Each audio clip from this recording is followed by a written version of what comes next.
10 juillet 2025, Kongomani Mbotenayo, Peboyi Malamu, na libre débat. Merci qu'on continue, qu'on renouvelle confiance. Merci qu'on continue, qu'on landa biso. Merci qu'on continue, qu'on tala biso. Merci qu'on continue, qu'on kouma. Et puis qu'on benga à tout moment pour vous sa vie. Et si gestion, vous participez à l'émission, Nabino libre débat, au Messana Bongo Kolanda de tout le temps, de tout le jour.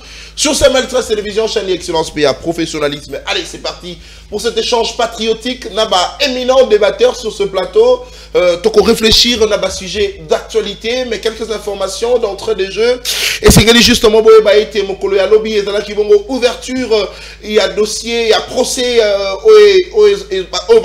justement, mon avocat Constant Mutamba Tungunga, ex-ministre, il y a justice, ministre d'État, ministre de la justice, avec Bongo, lobby Mokoléa lobby, le nef, Liboso Abazouzi, c'est vrai, début, il y a procès, Ndenge Bandaka, identification, Bongo, il y a prévenu, et Nayango, Yango Ndeleka qui Bongo Mokoléa lobby, mon avocat Constant Mutamba Azali Bongo, Bafundier justement, Namay Matali Bongo détournement, il y a Mosolo, il y a l'État, Ozala qui Bongo destiné, na Kotonga Bongo, prison, Naki Sangani, reporté Yango, Mokolo, il y a le 23 juillet justement, question que avocat bazala justement saisi Namayo Bakofunda et puis préparer moyen de défense Nabango Mokolo. Il y a le 23 en tout cas, donc assister justement à la poursuite, justement il y a dossier Constant Mutamba la justice pour Congolais bon fixé été ce qui m'ont emboka azali réellement ce qui réellement a détourné qui m'ont sous l'état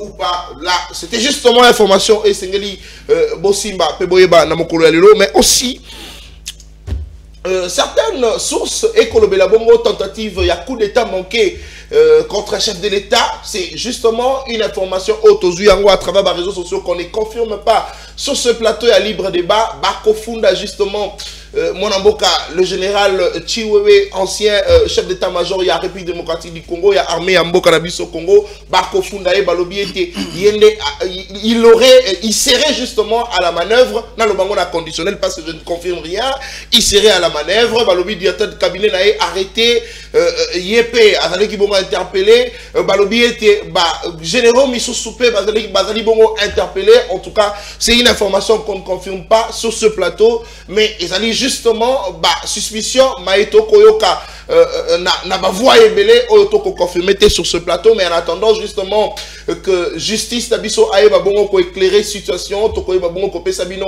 la vraie et la bonne information à ces sujets, parce que, et c'est là que justement tout ça la mise au point, parce que Congolais qu'on spéculait et qu'on risquait et que la bonne ami tout à Congolais Kolobaeti Monamboka Chiwewe Azali Bongo impliqué, mais on ne confirme rien en attendant que les sources officielles pour MPSabiso d'information Tokoye Babongo Kozonga qu'on a confirmé bino Maï Matali Bongo dossier contre le général Christian Chiwewe. Allez sur ce plateau Nabayi Kongomani Toko Solola Naba sujet Nabiso d'actualité Boyebi. L'actualité est Kaka autour de l'accord. Ils allaient signer entre les deux pays, la République démocratique du Congo, na Rwanda, Tata Mokonze Kolo, Félix Antoine Tshisekedi Tshilombo, et Longo, na Paul Kagame, à cause de la tête à tête, c'est confirmé.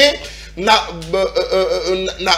sources officielles justement, c'est confirmé que la Bongo tête à tête devant Donald Trump pour Bongo cette fois-ci qu'on signait justement accord entre les deux présidents justement après que le ministre des Affaires étrangères, il y a deux pays, il y a RDC et Rwanda, qui ont signé le 27 juin dernier. Cette fois-ci, ce sont les deux chefs d'État qui ont signé accord. Mais Motoune Zali justement sur la mise en application, sur sa faisabilité, sur terrain. Est-ce que Kosalama? Est-ce qu'il faudrait croire en ce que Paul Kagame, est-ce que Paul Kagame a respecté justement accord, mais aussi Moto n'a pas été Moto a respecté accord te Manona parce que n'a meki confouillé, n'a patrouillé, n'a pandi, n'a fouillé, n'a recherché, n'a monité place bâtie mbano, n'a kati accord contre Moutou, on a respecté en côté. Est-ce que Zali faiblesse, est-ce que Zali faillité? Parce que toi ebi makanisi ya mabe ya Paul Kagame, on a respecté kana eba corté. Pour la nini batia qui insiste ou anate la kati accord pour permettre à ce que Moutou no sala azala conscient na mosala wa kosala. est-ce que zali erreur te koyeba te kotiambano na kati accord tokokanisa toko réfléchir aussi son importance pour l'intérêt de la République. On en parle aujourd'hui. Na ba imboka bazana na ngelongo ba jeune bilenge ba éminent débatteur obomesa na bongo kolanda tous les jours. Sur ce plateau, tu as dit, Mboka, Mitterrand Nimi, Wazali Bongo, Moko Yabakambi, Pe Balobeli, Yalingomba, Asbel, Kabila Forever, Mboka, Junior Petit, tu as dit, Mboka, Dominique Mbaya, Azali Bongo, Moko Yabayi, Balobeli, Yatata Mokonze Kolo, Félix Antoine, Tshisekedi Chulombo, a soutenu Kabongo Vision, un chef de l'État, tu as dit, sur ce plateau, Mboka, Kirosho Mousseme, Wazali Bongo, Moko Yabayi, lieutenant, Moïse Katumbi, Azali Bongo, Moko Yabakambi, Pe Balobeli, Lingomba politique ensemble pour la République. Sur ce plateau, Mwanamboka, Antoine Motoko, Azali Bongo, porte-parole, cadre communicateur, porte-parole, justement. Il y a Lingomba, Ligue de serviteurs, il y a Mwanamboka, Ntingi Pouloulou, Nabaimboka Netoko, Babongo Kanisa, qu'on réfléchit, qu'on débattre, Naba sujet d'actualité, mais Tobo Sanité. La ville de Kinshasa, la mégestion, on en parle au cours de cette émission. La deuxième prise de parole, Nabaï Kongomani, sur ce plateau. Makambo Itali Monsolo, Yaba Marché, Mbilinga Mbilinga Kokota. La ville n'a pas d'argent. Bako Kene Kode fait paille, Bako Zonge paille, Banzele Kotonga Mate. Oromona, Nzela Moko à 3 km. Namoni récemment. Nzela Moko à 3 km, Balobi Rosala à 6 mois. Daniel Bumbo ko géré ville Ndegenini. Toko Kanisa Nabaï Kongomani sur ce plateau, Mwanamboka. Dominique Mbaya Mbote Nayo, Peboyi Madame la libre débat. Première prise de parole. Accord. Les deux chefs d'État, par cause de la défense de Donald Trump. Qu'est-ce qu'on peut attendre? Mbote Nayo, Deko Nathan Kianza, Mbote Nabalanyo, surtout il y a CML Télévision, libre débat. Après, si Mbote Naba, co-débatteur Nangaï, Moninga Nangaï, Mitterrand, Kilisho, P. Botoko. Après, si Mbote Natata Mokonze Kolo, Wakolanda Bisso, et Sikazali. Yambo Yakobanda, Nako souhaité nos joyeux anniversaire. Na Mwana Mboka Patrick Mouyaya, les vertébrés Patrick Mouyaya, le ministre, le meilleur ministre du gouvernement souminois. Tomonia dernièrement, à sa sortie médiatique, mais Bakongomani yo bazakana motema mabe. Bazu moi image moko boye batenga misi webike en tout cas technologie le lot au côté les morts na plateau. Bazu yo ba même aux États-Unis. Babet sur la machite. Bon, même si tu as un moko, tu vas partir en Bongo pour gagner quoi? Nous sommes au moins en Moka, à Pesser à Congomani. Attends, tu m'as passé pour la moté. Intéressé par compéter, ou intéressé par moi, Bazué Longinaye, Babouger, image journal à ralenti, même si tu sais, ça va m'aider. Attends, Basali Nini. Patrick Mouyaya reste le meilleur ministre. Et puis, meilleur ministre de la communication, maintenant, communication est là. Parce que, ma innovation oya nango na ministère wana à mon côté il y a ba ministre Patikala Koleka basala yango. Très bien. Donc nous tous encourager tous na simana yo to kocha maboko tous na tata mokonze kolo attaque au gouvernement musu de Koya on ne change pas l'équipe qui gagne. Bombela biso Patrick Mouyaya parce que le Congo a besoin de lui. Très bien. OK. Encore de Konangai Nathan Kianza ngana ibisaka na ba Kongomani nyonso été. Et c'est ngeli to ça là président Félix Tshisekedi monument. Et c'est ngeli Tshisekedi za la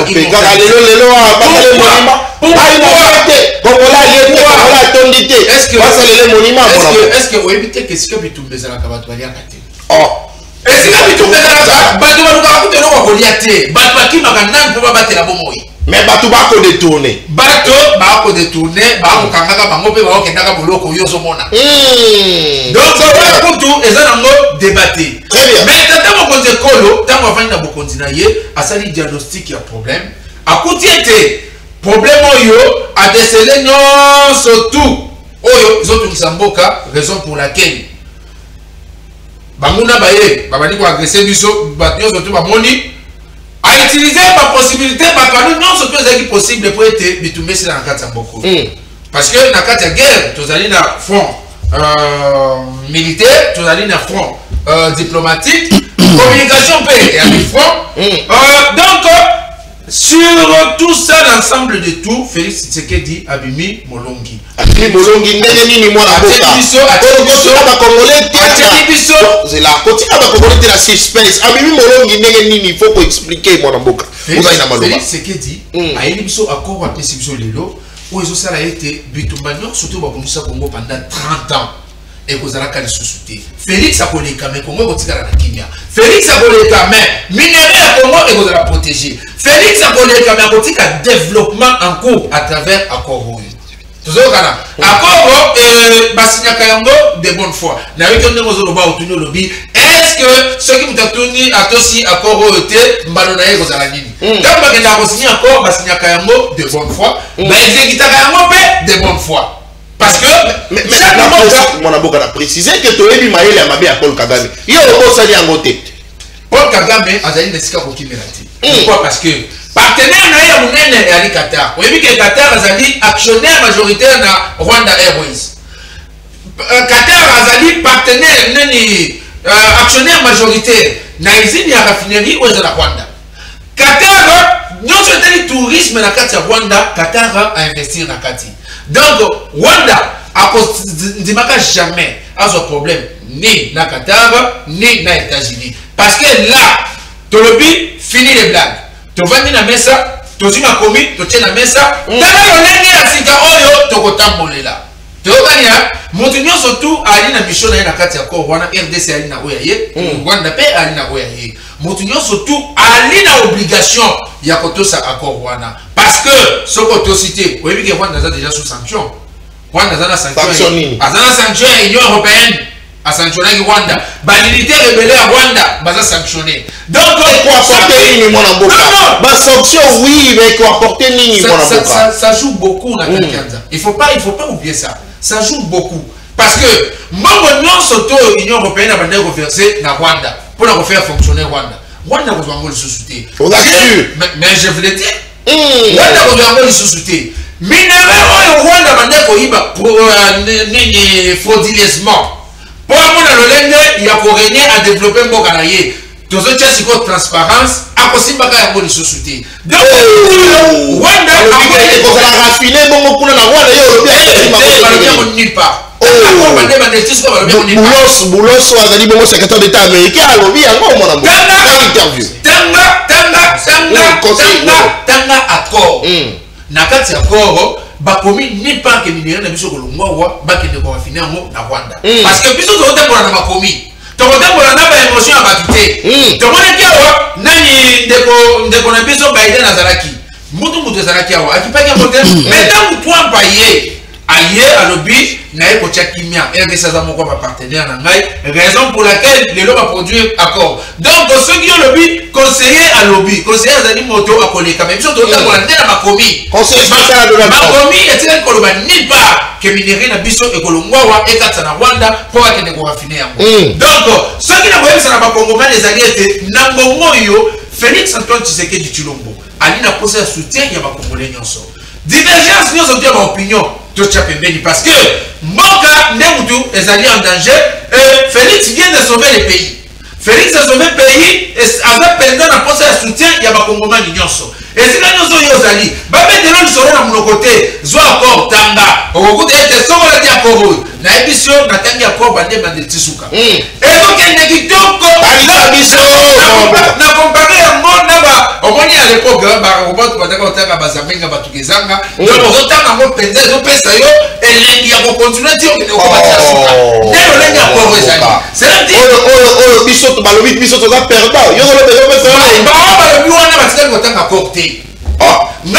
que les vrais patriotes, les experts de la République démocratique du Congo, traiter question moko pour RDC na kati et puis RDC a perdu à tel côté, a perdu ni quitté Nyamabele, a perdu ni minerai, a perdu ni souveraineté naïe. Parce que tant qu'on s'école a une ligne rouge à l'objet, awa bradage à minerai et qu'on ne jamais au salima. Awa nini awa intégrité territoriale de RDC. Merci. Voilà pourquoi nous avons cité pour la féliciter. Oui, à féliciter qui Madame Thérèse Kaikwamba, que moi aussi je félicite en passant. À Ebisa Lobby, aux années, genre, il y a bateau dans la Rosana, Maman Moussala. Pour la nuit, parce que instruction donnée, mission accomplie. C'est-à-dire, Moussala nous saute Madame Thérèse Kaikwamba. asali na kati ya koroyo ezali instruction de mon école et puis à réaliser mission na yé à accomplir mission na yé correctement. Donc besoin nous sur la kati ya plateau et dans la batumaza ndako tu as licencié ya kopeta maboko et puis kopesa mwana mboka Félix Tshisekedi Longoni Esika. Très bien, merci beaucoup. Allez. Première prise de parole pour la mwana mboka Mitterrand, très patient, très serein à Kotala.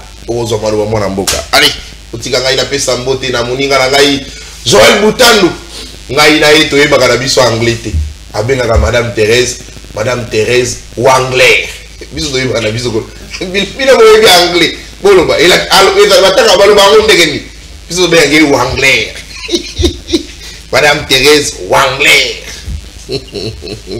Joël Boutandu na pesa mbote. Allez, mon mboka Mitterrand nimi vous allez demander en même temps l'antenne. Tata Mokonzi Ekolo, le président, les États-Unis d'Amérique, devant Donald Trump, va signer un accord, cette fois-ci tête à tête, face à face entre les deux présidents. Est-ce que, cette fois-ci, qu'on croit la sincérité à Paul Kagame? C'est vrai, les deux présidents se sont rencontrés également. Selon la paix, discuter la paix. Ba close, yokana paix pour être qui mieux côté mais simbate. Mais cette fois-ci, Tokoi qu'on dit mais la sincérité à Paul Kagame.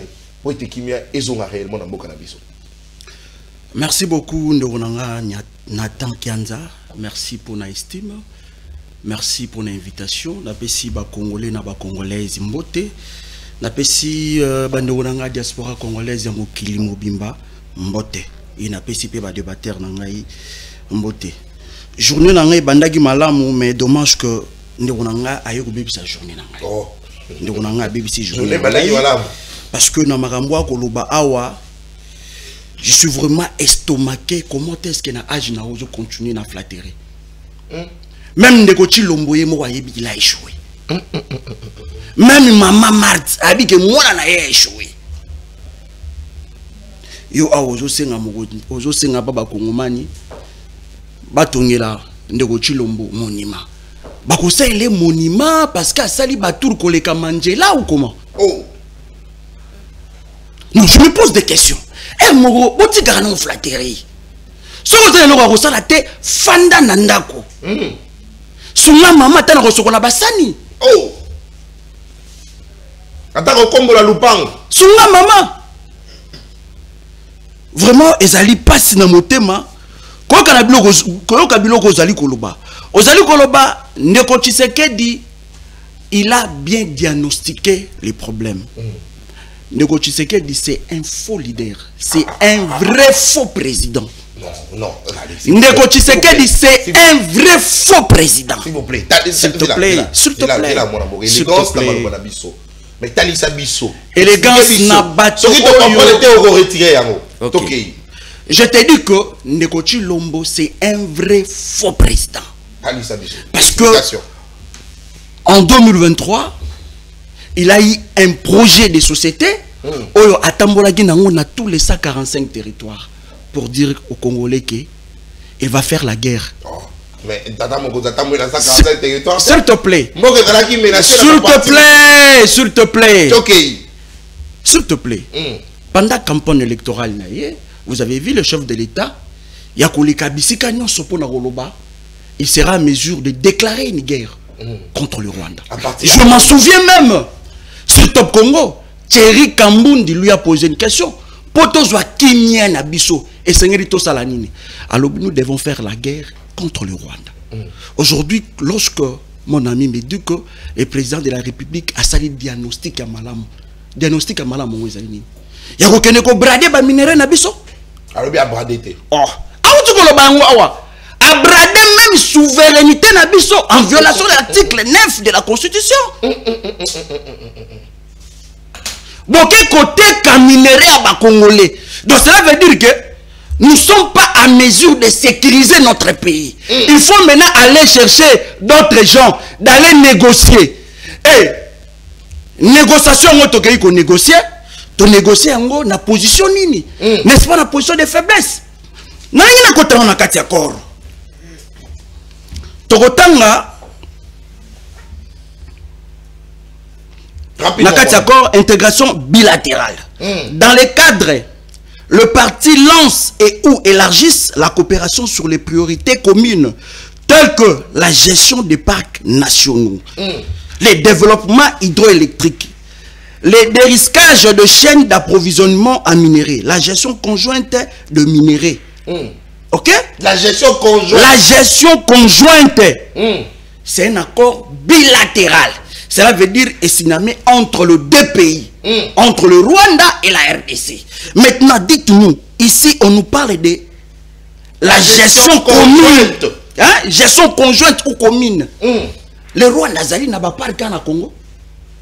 Mais malobi to kabola kana bango bazamba banyama na biso pe basotaka pe bapimbwe na Rwanda et puis bazongi boye ba ko sakala ba ko sala baje. Bakei kuna pe balobi ki na Rwanda bazongi boye balobi lingala. En fait, apparemment, on a comme si les Wayno sacré sont la même matière aux alliés vraiment importante. Tout le temps, là, si tout le temps, histoire. Tout le temps, partager même parc. C'est comme si le lot,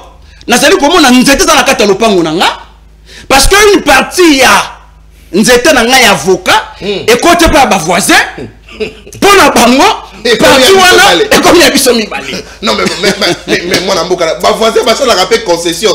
Yo nzete avocat parti et continue le pas ko ko isa matiti biso to kombola ka yango. Ndeko nanga yi. Donc ça veut dire que tant avocat ko kola biso il faut to bénéficier.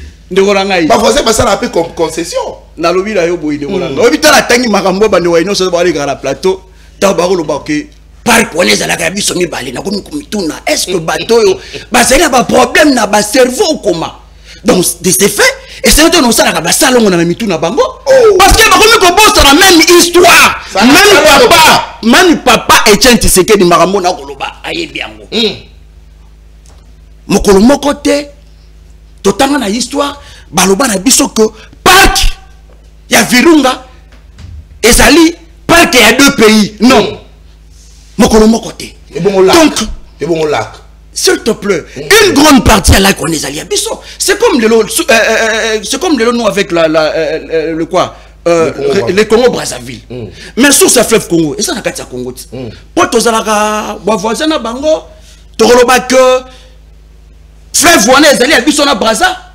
Donc, tu vas presse à la Bisso Bango yango, tu vas gérer yango Bisso balé na Brazza, et ça n'a sans cité. La mouchée du fleuve Congo, et ça n'a qu'à Congo.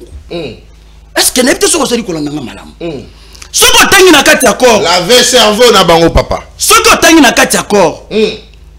Ok, na mission. Na mission balobi neutraliser les FDLR pour le compte de la RDC. Pour le compte du Rwanda basé Koloba désengager les forces. Je comprends pas. Natangi ba rapport Nyon sur les Nations Unies depuis 2000. On va accuser la RDC pour soutenir la FDLR. Mais la RDC anima que la RDC pour soutenir la FDLR. Mais aujourd'hui, sous Tshisekedi, Tomoni na kati yakor oyo, la RDC a neutralisé le FDLR. Et ça lui même na contradiction sur la résolution 2773. Donc on comprend que apparemment ils ont légitimé les FDLR ici. Pour la en aucun jour Kabila a tika la kondima. Mais aujourd'hui, sous leadership Yamouana Mboka Félix Tshisekedi a accepté que le FDLR Bazali Awa. C'est pour cela que la route aujourd'hui la République démocratique du Congo est caractérisée par une maladie qu'on appelle la trimbologie. La trimbologie est une maladie qui est caractérisée par les promesses non tenues, par l'incompétence, par des discours inutiles. Très bien. Merci. Pour la question là. Nathan. 30 secondes. Nathan. En 2021, tu signes un accord bilatéral biso na Rwanda. Mais tu as aucun jour respecté. Au Kobo Sanate, tu peux bango wolo ya sakima. te ndeko na nga Nathan. Toyebi d'accord basiliaki. Basinaka bakor wana me ebisanga mokolo nini le Rwanda a respectaka bakor. Très bien. Donc c'est pour te dire quoi? Nakolanda Paul Kagame Karaming te wa Paul Kagame il est prêt de faire la guerre. Parce que vous tu comment ba tu déployer déjà plus de 8000 militaires au Baoutuko. Après avoir continué par accord. Aujourd'hui, les pouvoirs politiques est incapables de sécuriser la frontière. Donc, peuple congolais, retenir que nos minéraux, nos richesses, ezali lelo bradé sous règne ya l'UDPS. Très bien. Avinayo. Ezali parole d'évangile. Ezali parole d'évangile. Nayango. Ils ont la débat contradictoire. Ils ont lobby opposition, pouvoir paix à lobby. Moi, je Anton Botoko. Vous avez la même temps d'antenne. Tata Moko Zekolo, Bako s'est déplacé, Bako qui est aux États-Unis. Pouvons-nous croire à la sincérité de Paul Kagame? Oyo, Mitterrand Nimerobi, discours récent et Kota Lissabongo qu'il a besoin, il a envie. Paul Kagame a un posa, il y a Rosa la Bitumba. Nous sommes capables de marcher 2000 km pour attaquer. Attaquer 2000 km. Namakolo toko kedeto ko attaquer. Ça c'est Paul Kagame. Il y a bien de lecture de fait à ce sujet. Merci beaucoup Ndeko Nathan. Merci beaucoup Natata Mokonzo Ekolo. On a benga Félix Tshisekedi Fachimu qui est grand prêtre. Président Joseph Kabila, président Corneille Nanga, président Moïse Katumbi, président Delis Sanga, président Yalumbaya, président ya honorable Ntingi Pulu Servo Pichu. Na pesi mbote bisika zali. Kasi ndeko Nathan tika na mwa biskuit nanga nali na yango nalobana concernant oyo ekolela Ntingi Pululu uta maponamia 2018 ndeko Nathan vila mwana mboka mwana mboka Isaka wewe photo wana wewe voilà ndeko Nathan merci beaucoup omoni photo Patrick Boyate oyo chewana. Voilà. Bandela mon ambo, bandela. Ndeko Nathan, je pense que le cas oyo moni bache ya cage, ezali le cas oyo a cage a komeli présidence de la République. Pona koloba que ba makambo oyo ba taxa ke pa ya Ntingi Pulu ki ali na machine à voter. Et ali makambo ya lokuta. C'est parce que justice a pesa ka seni 2 ans. Ah mais ma ba preuve ya Ntingi Pulu. 2 ans ane koka ba preuve ezalaka te et justice a se prononcé na kaya Ntingi ya lobi ozali innocent et le kola à cage azali parmi ba société civile bazali crédible ba banda ki pe kolandela pe makambu ya ba maponami et yango moni ba komeli présidence de la République ba lobi te Tata Mokonzo Ekolo il faut oye ba kotala ka ya Ntingi Pululu et za lokola biso to lobi ke ba botola Ntingi ba siège na mi balé na makasi parce que ce que ezalaki na makasi te mais honorable Ntingi Pululu lelo aza ko siéger lelo na Assemblée nationale et yango moni biso zengi na Tata Mokonzo Ekolo selon l'article 69 ya constitution ameka kotala ka ya Ntingi ce qui ko dissoudre même Assemblée nationale wana mais ba dissoudre ngo c'est parce que to yali na ba député mususu ba ali nommé oui ce que tali rapport même ya justice. Ce que tu as le rapport, il y a cour constitutionnelle. Tu as le rapport, il y a la société civile. Tu comprends que le président de la République, le député, bazali nommé, il y a un peu de sengi à dissoudre l'Assemblée. C'est parce que il y a même Moussala Malongate, il y a Bakozongi Sabantingi, bazali Jonker, na kati Assemblée nationale. Et il y a un peu de souki na place. Quand si pour na Kozonga na makambo etali accord, je pense que ndeko nanga lobi ki accord on peut comprendre tout ça et yango nazo profiter na yango nazo profiter na Tata Mokonzo Ekolo achi accord wana na Chiluba achi accord wana Lingala achi accord wana Swahili achi accord wana Kikongo po ba Kongomani ba comprendre parce que ba français ali ya makasi na kati voilà ce qui bacheli biso na Chiluba, bacheli biso na Lingala, bacheli biso na Kikongo, bacheli biso na balangi nationale na biso nyonso parce que ezali constitutionnel. Biso pe to koyeba ko comprendre accord wana elobi nini. Pour la français ali passe. Et ali passe pour na toyoka yango. Et surtout ba mama Matembele. Moi bayoka réalité. Donc c'est la PK voilà. Na lobby que na maman tembelete. Biso na plateau pe on ne peut pas lobby à comprendre. Vous comprendre. Voilà. Très bien. Donc to sengi na lolengo wana. Ndeko Nathan.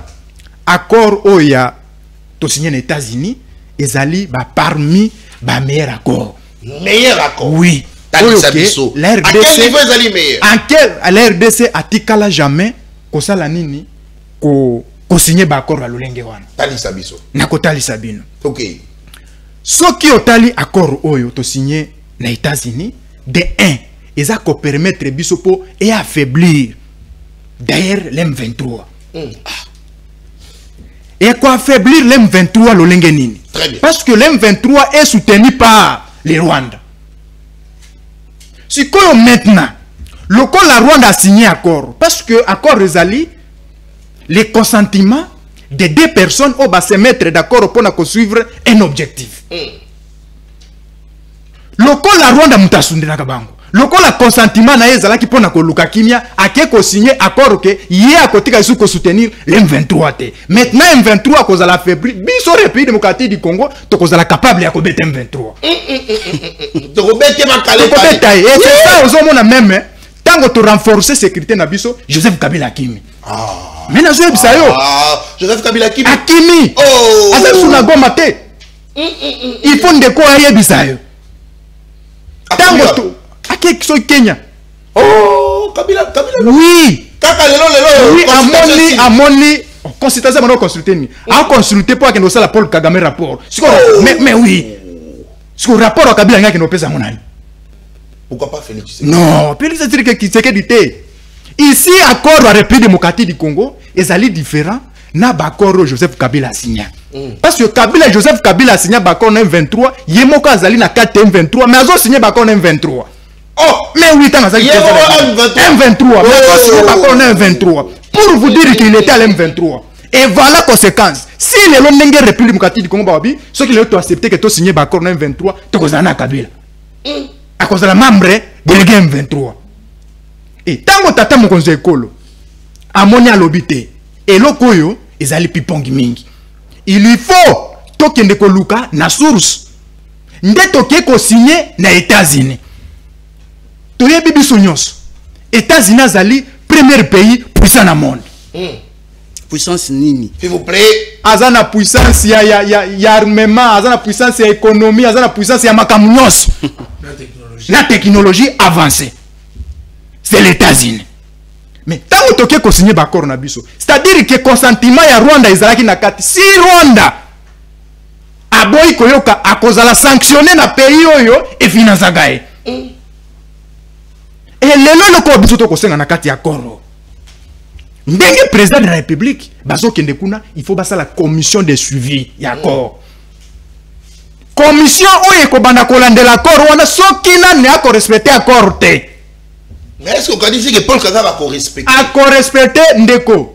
Paul Kagame lelo 8 mois ya pamba ko kama sali 20 discours. 8 mois ka ya pamba Paul.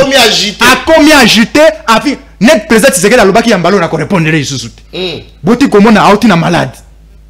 A combien ka boya bimi abani discours. Pourquoi? C'est parce que même plus loin il y a koyebisa ministre des Affaires étrangères ne ka azali spitid. Azali nani? S'il vous plaît, allez, s'il vous plaît. Toké mon amboka, toi avancez. Ndeko. Toi avancez.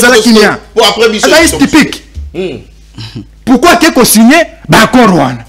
Parce que moi que bazali na ils a des avantages na bango. Mais tant on décoise le baque au bakor Rwanda tomoni toko kabola ba parc tout ça. Toko kabola ba minéré. Toko kabola ba nini ayi ko chiter na makamba fleuve na Brazzaville là. Après cet exemple la fleuve après. Est-ce que fleuve wana biso to sala ka biso moko? Ceux qui ont cueilli le na fleuve. Au komona ba service même ya Brazzaville bazo contrôler fleuve. Mais fleuve eza ya biso. Au komona pe ba service na biso bazo contrôler fleuve. Mais fleuve eza ya biso. Pour te dire quoi? To kabola kayango. Pour te dire quoi? Lelo na monde. Mutu moko évoluera et moko azalaka te. Aucun pays na monde oyo a évolué moko. Évolué moko. Il faudrait pays justement... tout, oui. Toujours en contact. Ce qu'on dit même France. Au monde, il y a en Russie, il y a un problème. Mais France a un gaz en Russie. Pourquoi? C'est parce que Emmanuel Macron azali locataire lobi akoleka. Même kotika. Pourquoi? C'est parce que Poutine azali locataire lobi akoleka Russie kotika. Et même oui, bien qu'il y a dictateur mais ali kotika mais akotika. Très bien. Si koyo biso entre biso na Rwanda ndeko. J'assume ma propos. Muta okabola biso ezaka nzambe. Oyebi pourquoi muta okabola biso ezali kaka nzambe? On a nini si dit ça. Tozali na ba frontière entre biso na bango. Ata tomati. Ata tokiti. Tokozala kaka ensemble. Mais le problème ezali que ensemble ya Katumbi te. Mais le problème ezali que bakoro biso to signé, il faut bandeko ba yebaka ke to signé des accords de paix. Makambo ya oteka minere na biso, accord à minere na on to sali yango te. Na on to signé yango te. Peut-être ndenge président Tshisekedi a annoncé akende nani États-Unis, peut-être ne ba okende ko signer accord ya minere na États-Unis non na Rwanda. Oui, to ko signé na États-Unis. Makambo minere ezali na États-Unis entre biso na États-Unis, non biso na Rwanda. Biso na Rwanda to zaka na accord de paix. Très bien. Merci. Mais si quand on tozi bango na acheter na place wana, même accord biso to ko signer à minéré et kozala différent na ba accord Kabila signé na ba chinois. Kabila signé accord na ba chinois à 500 milliards. Ba tongela biso banzela eza wapi? Ba chinois ba exploiter ba minéré na biso des années sans même ko tongela biso banzela. Nzoko Kabila yemo ka na ba pourcentage na kati. Et c'est ça tata mo kozekolo a signé accord on a pona ba américain baya awa baya kosala nini baya kotonga ba entreprise na bango et ba kongomani bazwa misala mboka etambla na kimia parce que pays eza na guerre et se développe pas. Merci mon mboka Antoine Botoko. Allez beaucoup toko poursuivre dans l'émission na biso to pesa malo mon mboka Kilo Show Museme wazali bongo moko ya bakambi pe balobeli ya lingomba politique ensemble pour la République ya mon mboka Moïse Katumbi Chapwe wazala bisolongo mon mboka Kilo Show mbote na yo pe boy malam na libre débat. Vous allez dans même temps d'antenne, le Kolabaï Kongomani, Monaboka Issa, toko poursuivre l'émission dans Monaboka Kilo Show. Sur ce plateau, toko réfléchir, na même atali bongo bakor. Bakor est signé entre les deux pays, la République démocratique du Congo et le Rwanda. Est-ce que c'est avantageux pour la RDC? Est-ce que le pays démocratique du Congo a gagné? Parce que Bisson de Toali n'a difficulté. Bisson de Toali n'a pas. Bisson de Bako Beta, Bisson de Bako Boma. Bisonde bako benda matoyi pas ba rebelle. Otomoni basango bako benisa corneille nanga bako tia plisa oko benisa. La mouino ça que be akoloba. Comment dire en quelque sorte bako ça a raison. Sango ako benisa nanga. S'il vous plaît. Basango boko benisa nanga na boy nanga na problème na binoti mais quand même moto ya ko bomo congolais boko benise lisusu amwa ke boy sanga ke zali bila kelima be so ya bila kelima be na ko comprendre mais so ke boko tia ko benisa wana ko mona tenge ah mo petit fils avec ko ka pasi ali na boko onde ko natala pour basango na lela basango mingi. Nada fruit na bango na tangi na collège Saint-Frédéric. Kongomani nyoso baebi. Yala na mokali. Mon mboka Kilo Show, zaina ngalo même temps d'antenne. Accord, lecture de Fenao. Merci beaucoup Ndeko Nathan. Parce que Katumbi a fait pelinango. Non, s'il vous plaît, le président Katumbi a salué des marches à président Trump. Merci beaucoup pour la invitation. Très bien. Et monsieur Bandi, merci beaucoup pour l'invitation.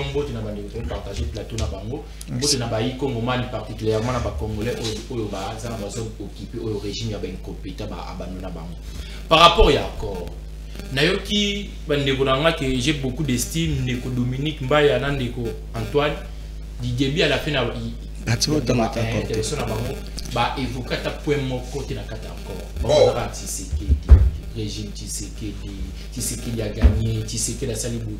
Mais ba continue accord, nous sommes ici pour parler de l'accord. Mais pourquoi vous avez recours dans la carte d'accord? Bah évoquer à ta point mon côté dans la carte d'accord. C'est-à-dire que tu gagnes. Mais tu gagnes nini? Après signature, ça fait déjà plus de 10 jours. Et puis le 27 juin.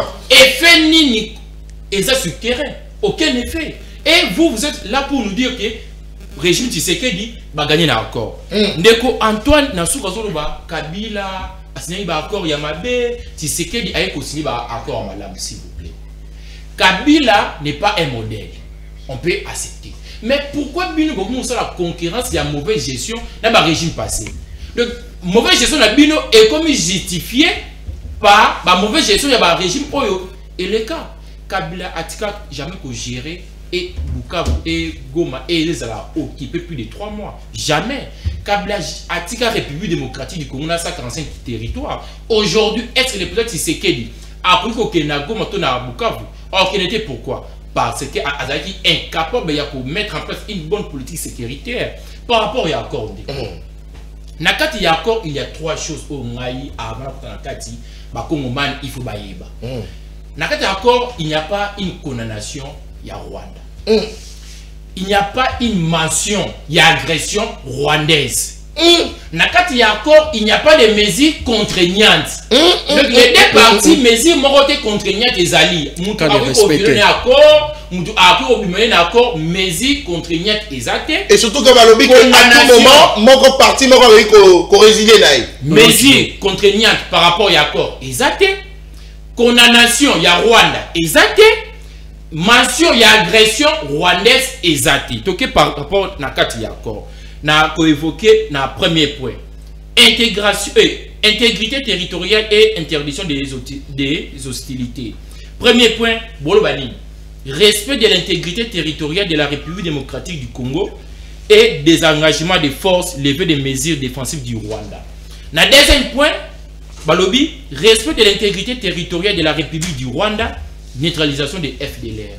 Ça principe un droit international, c'est tout. Par rapport à l'accord République démocratique du Congo, tu dis que Biso doit agresser Rwanda par rapport à FDLR, via FDLR. Armée rwandaise, État rwandais, balobi que Bango va soutenir la RDC pour neutraliser FDLR. La mesure défensive. C'est ça. L'agression rwandaise est comme une mesure défensive. Donc, pourquoi les régimes Tshisekedi cause la irresponsabilité, la dégradation? Position na bango zakini. L'armée rwandaise nous agresse en République démocratique du Congo. Mais par rapport à l'accord, c'est mentionné noir sur blanc que la présence de l'armée rwandaise, c'est pour défendre les territoires rwandais contre les FDLR. Puis, d'accord. Tout ça na FDLR, tout ça na M23. Mais d'accord, c'est un biso. To neutraliser FDLR, mais ici biso, to que na dialogue na M23. Mais comment on peut humilier la République démocratique du Congo de la sorte? Na M23, na FDLR, bah on tout baba rebelle. Ils ont deux groupes rebelles. Mais pourquoi des points, des mesures? Pourquoi biso? Normalement, il fallait pas y ça Rwanda. FDLR. Oh! Mais bah c'est ce que Madame Thérèse a gagné. A poli, mais par rapport il y a nous sommes obligés aujourd'hui de négocier avec les M23 et l'AFC et de neutraliser pour les Rwandais les FDL. Non, mais ils sont accord des obligations. La mission là, na M23 na AFC, to neutraliser FDLR et par après armée rwandaise. Bakolongola ba mesures défensives na bango avancé au la République démocratique du Congo. La diplomatie sous le régime Tshisekedi c'était un échec. Jamais la République démocratique du Congo était humiliée de la sorte. Humiliée. La République est humiliée par les incompétents du régime Tshisekedi. L'accord en question, je doute fort que la patronne de la diplomatie a posé qui signait ça autant. Madame Ouanglais. Attends, parce que ce qui a a posé signature n'a été. A posé signature n'a été. Comment biso toujours na obligation? Na ke musika na point 6. OK. Na point 6. oyo ezolobla par rapport à mamouya économie. Déjà semaine prochaine, n'a multiplier l'accord. Mon donné ça la montée au cadélé à mon encore ce plateau.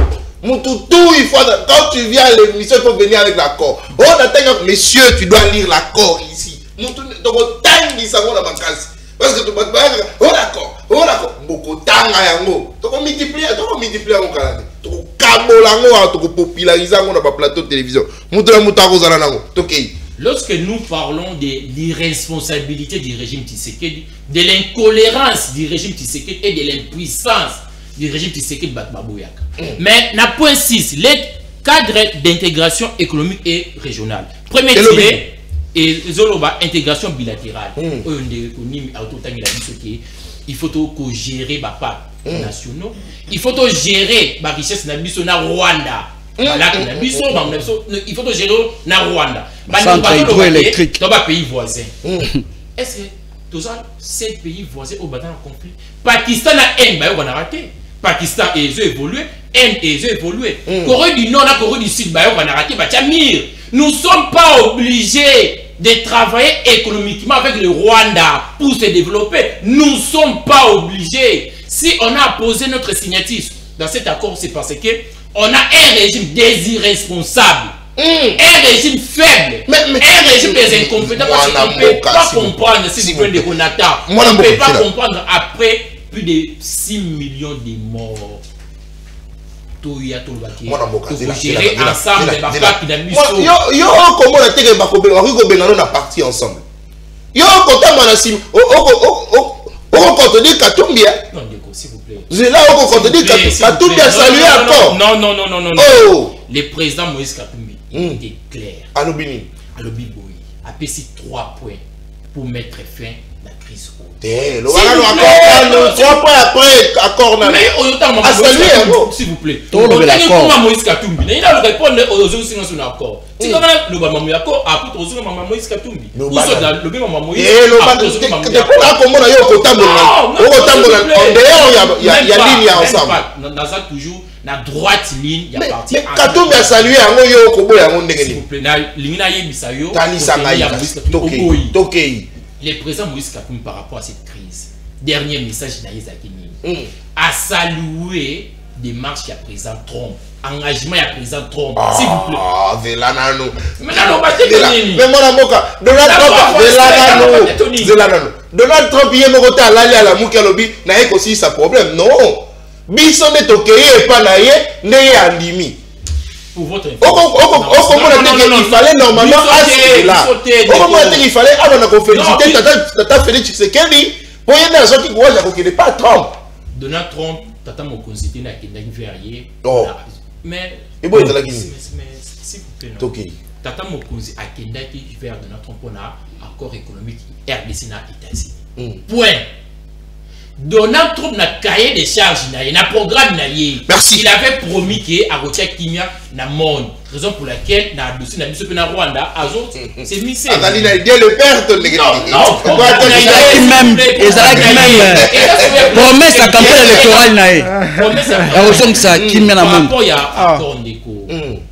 Aujourd'hui, tu comprends que le régime Tshisekedi, c'est un régime faible. Merci. Qui n'arrive même pas à respecter ses propres positions. Très bien. De l'agression rwandaise s'est transformée à des mesures défensives avancées. Nakati accord condamnation ya Rwanda, exacté. Nakati accord mention ya agression rwandaise, exacté. Nakati accord ba mesures contraignantes. On n'a même pas condamné les Rwandais. C'est une honte pour la République démocratique du Congo. Normalement, nous proposons au régime Tshisekedi de revoir cet accord parce que ça honore pas la République démocratique du Congo. Très bien, merci beaucoup. Allez, Nakotanga rapidement.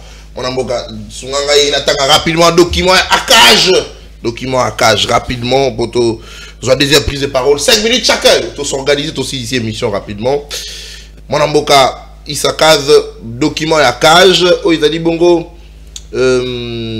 Association congolaise pour l'accès à la justice. Bakomeli tata mokonze kolo Félix Tshisekedi document. Batindeli tata mokonze kolo Félix Tshisekedi document. Balobi adressé à son excellence monsieur le président de la République Félix Antoine Tshisekedi Tshilombo, palais de la nation, concerne plaidoyer pour l'indemnisation de l'honorable Nsingi Pouloulou et consort. Dossier classé, je voulais dire, dossier classement sans suite du dossier RMP V/0133, je voulais dire, barre PG CCA 5/BAK.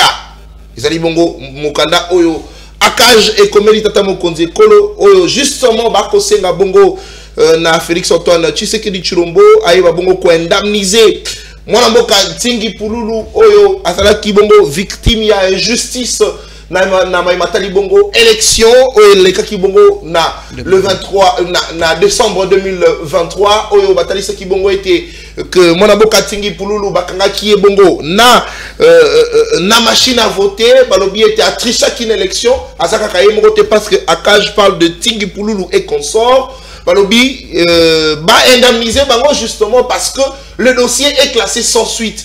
Dossier qui n'a justice. Toutes mes excuses. Dossier qui n'a justice. Il fallait que justice étalisa combien bateau bafunda kiwana bazala qui réellement miyibi à élection. Combien bayiba qui réellement élection. Mais tino lelo justice atalisate a classé dossier sans suite. Comme pour dire que maïo bafunda ki bango yali lokuta. Ils allaient à Kajine à commis. Né à moi, c'est qui tata mokonze kolo ba indemniser bango. Pourquoi? Parce que batata wana bakena ki élection, ba dépenser qui moso na bango pour la campagne électorale, ba dépenser qui énergie. Bazala ki bango élu selon justement ba preuve bango bazala ki nango. Mais en fin de compte, la CENI a lobby était batricha qui né à kataki bango injustement. Dossier le collègue qui évolue la justice et évolué té. Ba suit ma classe en sans suite. Donc il faut attester sur ce plateau que Funda qui notamment honorable Nsingi Pouloulou impliqué dans l'élection. C'est ni à cause de qui bango makambo. Parce que si réellement tel était le cas, les gars qui va sanctionner, va condamner la justice. Tant que le dossier est classé sans suite, ça veut simplement dire que qui na bango mi élection tel que la CENI et cause la bango makambo. D'où Akage akanisi qu'il faudrait indemniser bango. Yango to sengi na tata mokonze kolo tango to lobela ka transparence élection yango yo tala siko place to kochité nyoso to ko bambela ngo na mutu a Félix Tshisekedi parce que c'est lui le président de la République. Transparence d'élection to lobela de Nikadima transparence alingité le lo conseil batu makambu batu ba dépenser énergie ba dépenser ma solo na bango. D'où il faudrait qu'on indemniser bango. En tout cas si tel sera le cas, je pense que Rosala moi mala mon poète batata wana baye babongo kozongi sa misolo na bango ba dépenser qui oh Denis Kadima ko saper justement image parce qu'au-delà du fait que bafunda bango sans preuve de ces classés sans suite ils allaient réputation à bango réputation honorable Nsingi Pouloulou des mise en jeu bah on ne se va mener qu'on dit comme une personne aussi sérieuse on va venir qu'on croire naïe bah comment on a un moto à Mlukuta moto à Moïbi il y a élection de se dire vous avez dit comment saper réputation à Moutou réputation bah somba ya kayangote Denis Kadima ah on va dire kimia et pas na yo tala batata batunde obebisa réputation na bango obebisa image na bango na mboka Congo mona mboka besanga mai to sopela Denis Kadima na mutu poto a rosé mai ne lango ya kamalili deuxième prise de parole 5 minutes aussi cette émission la ville de Kinshasa mona mboka vous avez na maloba Dekolangai na tankianza il faut qu'on organise maloba na pour être aussi avant la simba ville ya Kinshasa et sengeli na éclairer l'opinion congolaise. Okay. Rapidement, mon amour. Il faut s'organiser. Le cerveau na bango est à laver. Les abatons du balai. Na yoki mitera le bien makambo lavage ya cerveau. Il y a eu cerveau nécessaire. Mais il faut tout tirer. Il y a eu des parce que autant parce que tant que le baki na vendre qui kimia. Na c'est pas qui la kimia na la première prise ya parole na ngai. Vendre qui na personne qui na sinisi au ba chouté. En tout cas, moi, je vais proposer ceci. Est-ce que Robin va capter ma pédagogue T? Attends, pédagogue, moi, comme ça, celui qui t'attend, il a expliqué. Parce que, bandeko na monde va fouiller encore, mais va comprendre comment on a gâté à côté. alors que bébé non c'est exactement nous une balai pour comment surtout balobi presque le moko donc maintenant nous na eloko balobi ya intégration bilatérale frère autant ni na yo paragraphe mais aussi ici à côté c'est là ah oui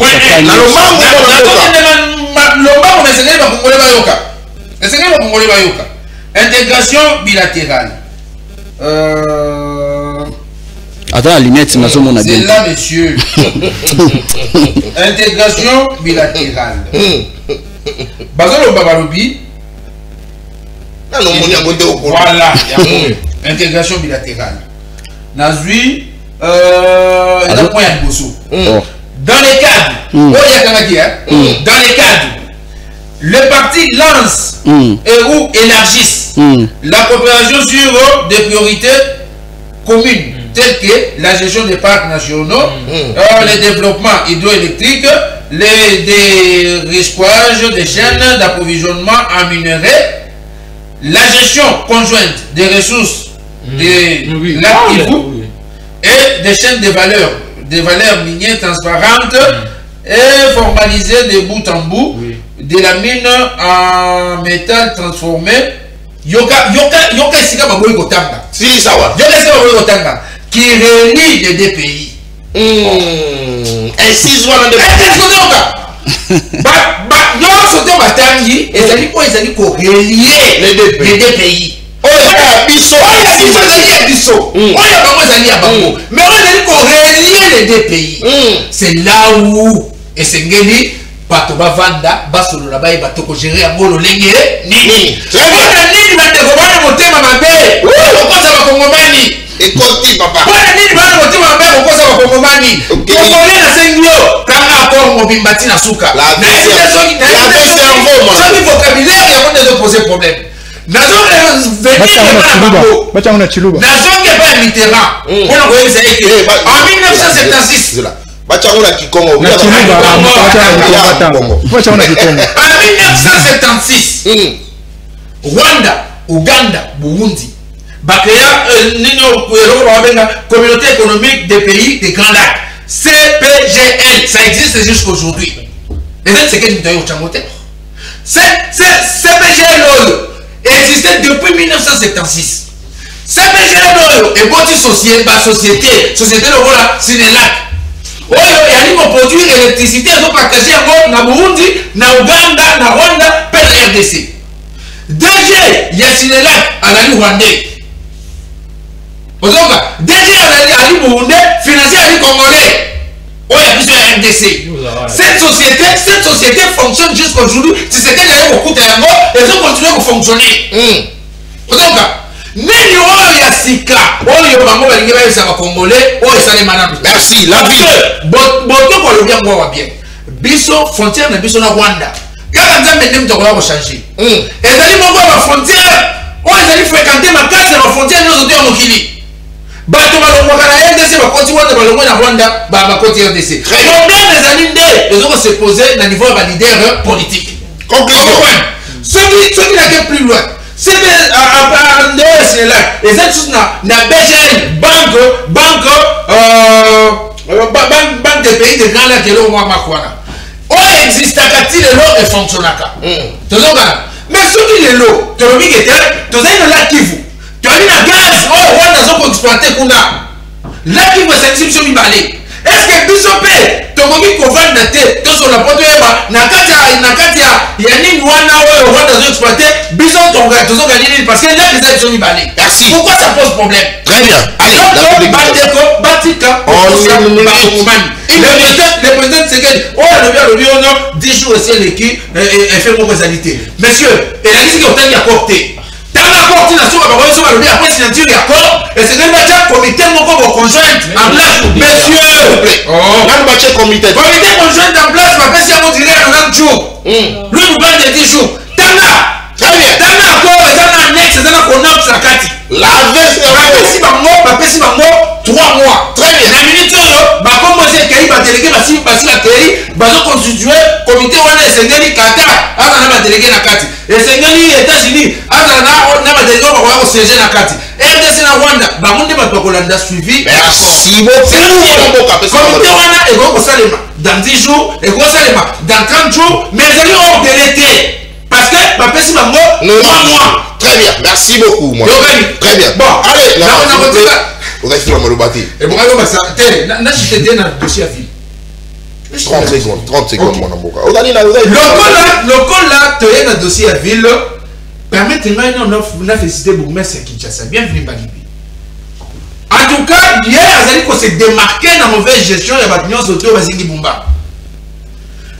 On a vu. À Keiti, Yemoko, Balibosonga na autorité, à Keiti na carte incendie pour sauver les Congomani et aux na carte de Bazika. Montuka kutu anti incendie et Oumeni, mais hier à côté la carte moto BBC ba Congolais jusqu'à ce en tout cas, ma patriote Yaboye, si seulement tous les bourgmestres faisaient l'effort, il y a travaillé, le corps a bienvenu Balibi. Même Bomba a un problème. Merci. Allez, combien il y a une image na yango, oyo il y a capital. Donc, si on a commune à Kinshasa, au coup de la bourgmestre, nous surtout Balikaka. Merci. Parce que là, comme ça, la pamba. Très bien. Merci beaucoup. Nathan, vous allez vraiment trop rapide parce que tant vous vous allez manquer parce que nous avons belé. Nous avons et c'est ngel na yo kangango lelo. Choko songa ndaku. Parc à Virunga. Ba créé en banda 1925. Avant biloko zali kolobawa. Ezali parc zali na République du Congo. Qui est cerveau. Alors, continue parc wale zali ya biso mibale na Rwanda. Non, on a comme si tu as un problème. Tolérance, s'il vous plaît. Tolérance. Mais je n'ai pas de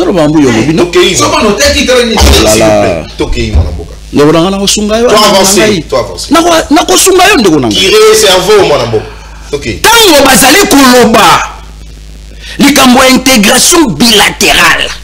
Donc cela veut dire qu'il y a coopération entre les deux pays, entre le Rwanda et la RDC. Dites-moi, Virunga, parc à Virunga, et c'est pour la RDC. Rwanda tchenini. Pour biso na bango, tokabola na bango biloko na biso. Biso bakinois, toujours un principe moko. Lichete, liniete. Rwanda kokabola ba richesse na biso te. Na bango, tokotika kondima yango te. Na kosenga ndeko Chilombo à se retirer vite parce que ce qui a sali en gote ndeko Natanga na otika la mutaka la plateau. C'est là. Ndeko Natanga, na kotika la mutaka la. Minere wana kama minere tata na ete. Minere wana kama minere tata Chilombo tatika la ke. Non, s'il vous plaît. S'il vous plaît. Je demande au président de la République. S'il vous plaît. Voilà. S'il vous plaît. S'il vous plaît. Neko, s'il vous plaît. S'il vous plaît. S'il vous plaît. Les Congos, c'est un bien commun. Je ne peux pas accepter accord diabolique. La RDC a été consignée avec un pays où on respecte jamais Malobanaï.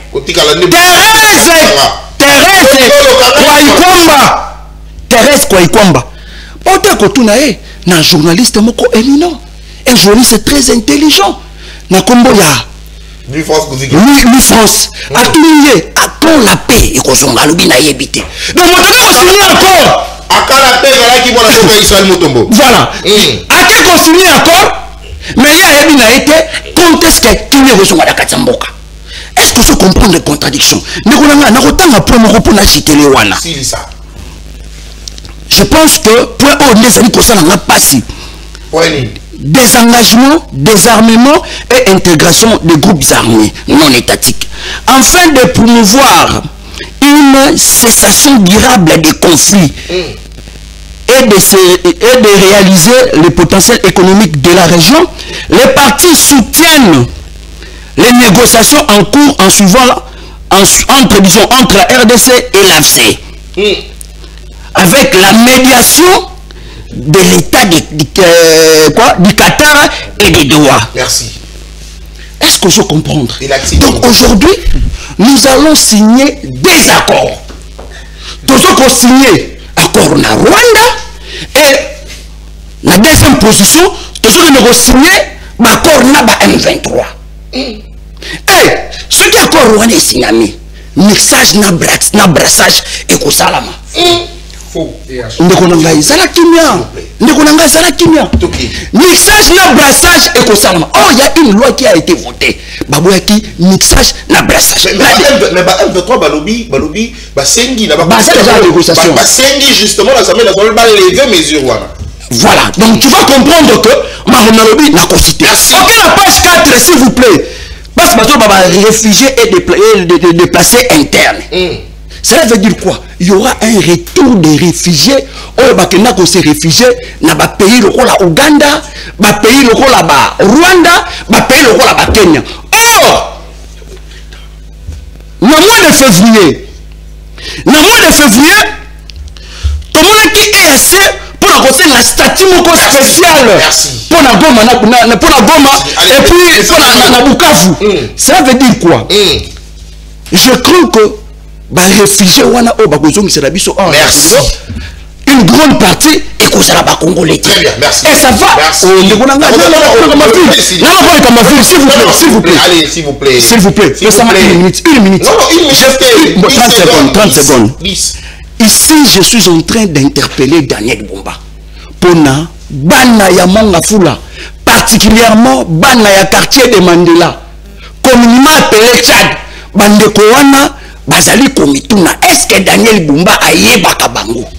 Parce que situation Bazali ko traverser les lots, Atabana Israël, va traverser la situation.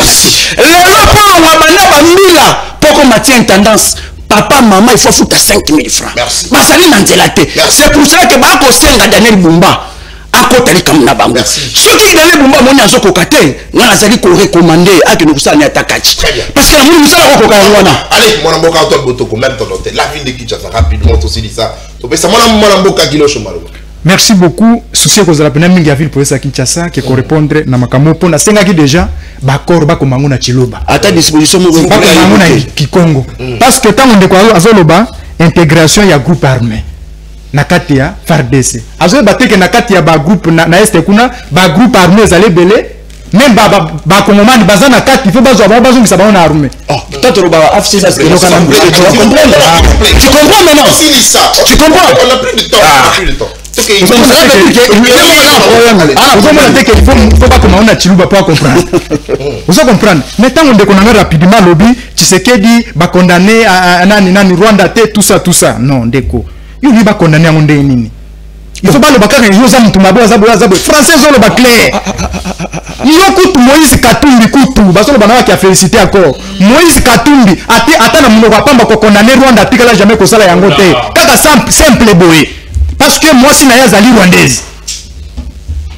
Yanga zobo ya kosala nini ko condamner. Mais tu toke na ville province à Kinshasa na Lubango.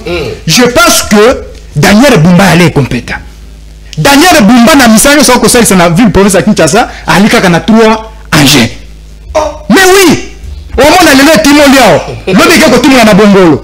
Lobi ke ko timo na Makala. Lobi ke ko timo na Selemba. Misala wana sa nini etikali. Voilà.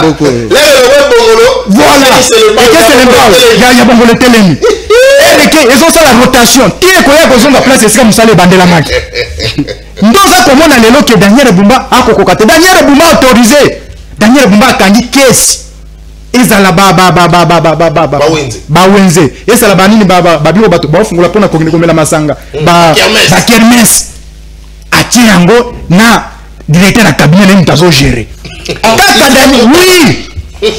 Daniel Bumba wana atili susu bato bakende kofinga directeur na cabinet nae aloki azobundisa ye oui directeur na cabinet na ete aki alobi directeur na cabinet o bazo soutenir bato mususu baza kofinga ye ndeko Daniel Bumba, moi j'aurais appris que Daniel Bumba a Zaka Kaché.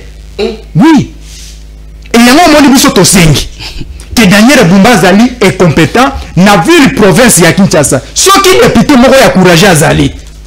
Député Azaloga Obem Mikano. Ah bameka kolongola bameka kosala na Daniel Bumba, c'est parce que banana botama na mokili mobimba banana botama na mokili mobimba tikali komona gouverneur incompétent roi Daniel Bumba te akomi kokende na marché oyo ngobila tonga marché central alobi ngobila za na nyongo il faut tosala nini eza contrat nani lone tokata contrat wana pona nini po ezaki ya mabe alors ki azobosana ke Bumba azali na posa récupérer marché wana ekoma na maboko na ye po akoma kolia mbongo ndenge aza kolia wana yango biso tolobi na Daniel Bumba papa soki omoni ke moyen te ko démissionner ezali soni te démissionner parce que tel komona te ke nzela ya 5 km ezotonga mbaobi 32 mois Quel a rond-point là-bas? 32 mois. Ça fait déjà 3 mois. Ça, Nani Chekoko Moulumba a 3 semaines. Na ville province de Kinshasa. A Thomas Baron peut pas. Soki na rond-point Luleria. Okomona bateau bakomo balabala ya ndeko ya bateau ya Bumba. Bakomi kola wana basubi wana place wana nyonso basisi ko suba. Place wana tout ekufi na rond-point Luleria wana. Merci. Allez, on a moka kilo show. La ville de Kinshasa. Donc ça les gens l'état je peux comprendre. OK, Nathan, bandeko bazo comprendre que pour signer na Rwanda, ils ont l'accès noir sur blanc. Le régime Tshisekedi, ils ont échoué. C'est un régime des irresponsables. C'est un régime, s'il vous plaît. S'il vous plaît, allez. On vous dit des vérités. S'il vous plaît. Oh, mon Aloba. Botika Aloba. En fait, na pas 10 minutes. S'il vous plaît. Attends, na kati ya accord. Biso matin midi soir, baniko biso ya régime Tshisekedi, ba no betato. Rwanda zo agresser biso. Rwanda ndi bazara derrière N23. Mais RDC na Rwanda ba signer l'inké, il faut la République démocratique du Congo qu'elle négocie na N23. C'est une honte. C'est une honte. Les projets Tshisekedi. Voilà, tous les qui s'en est temps. Donc on négocie jamais na N23. D'accord. Jamais N23. Tous les qui s'attendent. Tous les qui s'attendent. Lobby déjà gouvernement s'il vous plaît. Et ça tous les qui s'attendent. S'il vous plaît, Asilisa. Oza limité. Oza Kachama. Oza Kachama tate. Oza Kachama tate. S'il vous plaît. Oza Kachama tate. Oza Kachama tate. Oza ba tracteur te. Oza politique. Omoni mabe oteka ba minera bato. S'il vous plaît. Molimo ya oteka ba bois bato ya oteka minera bato na mutuna. Troisième micro coupé. Allez, toquez mon amour. Ndeko Nathan, lelo ba iko man bana passe na mort. Na est on a deux groupes entre guillemets rebelles, FDLR na M23 na AFC. Pourquoi nous sommes obligés de négocier avec les M23 et l'AFC, mais les Rwandais nous obligent de neutraliser les FDLR. Et vous venez sur le plateau pour nous dire qu'on a gagné diplomatiquement. C'est un échec. Jamais la République démocratique du Congo, depuis 1960, a été humiliée de la sorte. Paul Kagame a humilié la République démocratique du Congo à cause de quoi? À cause de l'incompétence du régime Tshisekedi. Pour nous, ensemble pour la République, derrière le président Moïse Katumbi, le président Moïse Katumbi a proposé 3 points pour mettre fin à cette crise. Un dialogue constructif et inclusif, une bonne justice et une bonne gouvernance. Ce sont les 3 moyens pour mettre fin à la mauvaise gestion, à la crise sécuritaire. Chasser Chulombo. Pour finir par rapport à Mambia Kinshasa. Ndeko Botoko, je suis d'accord avec vous. Daniel Bumba incompétent. S'il vous plaît. Daniel Bumba incompétent. Daniel Bumba candidat de l'IDPS. Daniel Bumba candidat de l'Union sacrée. Soutenu par Félix. Daniel Bumba était porté par la haute, s'il vous plaît, par la haute autorité des références de l'Union sacrée. Cela veut dire quoi? Lorsque l'autorité suprême de l'Union sacrée a porté une personne qui est incompétente, cela veut dire que... S'il vous plaît, apporte qui est. Daniel Bumba est... Il faut rectifier. S'il vous plaît, allez. Si Daniel Bumba a gouverné l'Élo, c'est parce que le président Tshisekedi y est apporté qui. Très bien. Le président Tshisekedi apporte qui est incompétent, Dixis, Ndeko, Botoko. Cela veut dire que la personne Oyo Atchaki Wana Yemoko Azapenani, peuple congolais va vous répondre. Très bien. Oh, asili. Asili. Et bon, ligne. Est-ce que n'a souhaité mon joyeux anniversaire tende? Non, s'il vous plaît. Souhaitez-le. S'il vous plaît. Oh, allez, très bien, merci beaucoup. Nabakomomani. Oh, Bazalaka toujours disponible pour la répondre à l'invitation d'Abisso. Je suis très honoré. Yakoyamba Baninga, Oyo à tout moment, Tozalaka. À part, en dehors, il y a plateau de Koutanakato, solo la capo d'intérêt à Moka Congo. Non, dans la jouissance. Anayango, s'il vous plaît. S'il vous plaît. Oh, papa, il est là pour cette émission. Très bien. S'il vous plaît. Posez la journée, vous avez un DG. Batiki journée, allez, émission ici. Botikangai na de Diango na Kulutu Nangai Monamboka, le ministre de la communication et porte-parole du gouvernement Monamboka, Patrick Mouyaya Katembwe Oyako fêté anniversaire na Mokolo na Lelo, un monsieur pétri de connaissances et de savoir-faire, un grand frère, un aîné de la presse, aujourd'hui ministre de la communication et médias, il fait bien son travail. Monamboka Patrick Mouyaya, heureux anniversaire Nayo, Nzambe Apambola yo, Asalobola, au continue Kokende Liboso, Patrick Mouyaya, Azala, c'est lui, le ministre de la communication de la République démocratique du Congo, heureux anniversaire Nayo, plein de bonnes choses, que Dieu vous fasse grâce, qu'il vous bénisse, allez de l'avant, prospérez à tous égards, Monamboka Patrick Mouyaya, c'est de la part de messieurs Gaston Piana, Mungamba Peuple qui nous a saisi en direct de cette émission Libre Débat pour vous faire un souhait. Gaston Piana qui vous aime bien et qui vous passe le salutation, le vœu le meilleur justement pour cette nouvelle année que vous venez d'ajouter dans votre vie. Un an de plus, ça s'est fait. Heureux anniversaire, Kulutu Monamboka Patrick Mouyaya Azala, le ministre de la communication et porte-parole du gouvernement de la République démocratique du Congo. Allez, pour finir aussi, n'a souhaité heureux anniversaire à Bakongo Manibo saisi Sakanga à tout moment. Monamboka Papi Mawesi, il nous a saisi aussi. Joyeux anniversaire à messieurs le chef de travaux Jean-Claude Moukadi Mukwambala, directeur général de l'ISMAD de Kinshasa. En ce jour tout particulier, je souhaite vous adresser de tout cœur mes vœux le plus chaleureux à l'occasion de votre anniversaire, votre parcours, votre sagesse et votre engagement exemplaire dans la formation de jeunes à l'Institut supérieur de management et de développement, à la haute école des commerces de Kinshasa, ex-IEC Gombe, à l'université technologique Bel Campus, à l'UPC et à l'université chrétienne catholique, dont ACAM force l'admiration. Au-delà du professionnalisme, c'est surtout l'homme de vision et de valeurs que nous célébrons aujourd'hui, que cette nouvelle bougie soit synonyme de santé, de sérénité, de projet, épanouissement et de grandes satisfactions. Très bon anniversaire, mon très cher maître, messieurs le chef de travaux, que cette journée soit aussi inspirante, que cette journée soit inspirante, que votre présence parmi nous. Oui. Alors, que cette journée soit aussi inspirante, quelle est votre présence parmi nous. Allez, avec tout mon respect et mes meilleures pensées, signé chef de travaux Papi Mawesi. Merci. Allez, heureux anniversaire, messieurs Jean-Claude Moukadi Mukwambala. C'est de la part de Nathan Kianza qui vous a fait un souhait en direct de l'émission Libre Débat sur CML 13 Télévision. Allez, mon amboka, il faut passer sous message. Allez, évalue maman.